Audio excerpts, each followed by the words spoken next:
Moby is a singer, songwriter, producer, author, and he's an activist.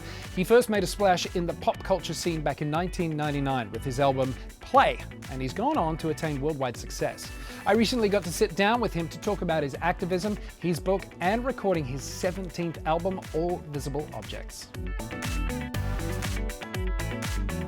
Hi, how are you? You're quite a fan of the sort of social distancing. I was social distancing and quarantining before social distancing and quarantining were even discussed. Like, I live alone, I work alone, I have a few friends I'm close with, I hike by myself. So like I was relatively well prepared for all of the sort of social distancing and quarantining that came along with the pandemic.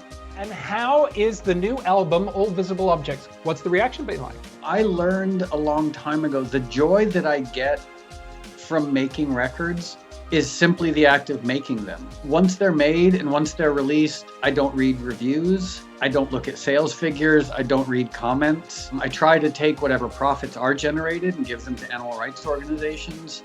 If you do something charitable or philanthropic publicly, what's the reason for doing it? There's a part of me that's tempted to no longer do anything charitable publicly just because I don't like the fact that my ego might be caught up in that.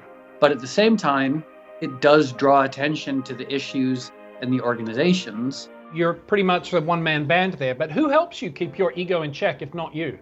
My ego has been so out of control at times in my life. My fear and my insecurity and my ego led me to make really bad choices and do really, bad things. And with that comes hopefully a degree of sort of self-acceptance and humility. Did you uncover a lot of this when you wrote your second memoir, Then It All Fell Apart? I got sober about 12 years ago. But before I got sober, I thought that the key to a good life was alcohol, drugs, and fame. And that forced me to, go into therapy, to do the 12 steps, to try different meditation practices, and to really confront my shortcomings. And so the two memoirs I've written, Porcelain and Then It Fell Apart, are supposed to be expressions of trying to fix internal issues with external things. And so how much of that plays into what we hear now on All Visible Objects? Music, for me, is not a great way to express the minutia of specific issues. I'm not very good at writing lyrics, but if you can express the emotion, that's, I think, what music ideally does best. And this album, you largely recorded it, and I read that you mixed it in quite a historic studio. I recorded a lot of the stuff here in my house, but then I moved everything to a studio in Hollywood just down the street from where I live called East West, and they have one room where so many legendary records were made. And I just found something so wonderful about taking my electronic music and running it through these old analog circuits. You sort of made veganism cool. I grew up in a house filled with animals and I loved them unconditionally, but I also loved going to Burger King and McDonald's and eating pepperoni pizza. And until I was around 19 years old,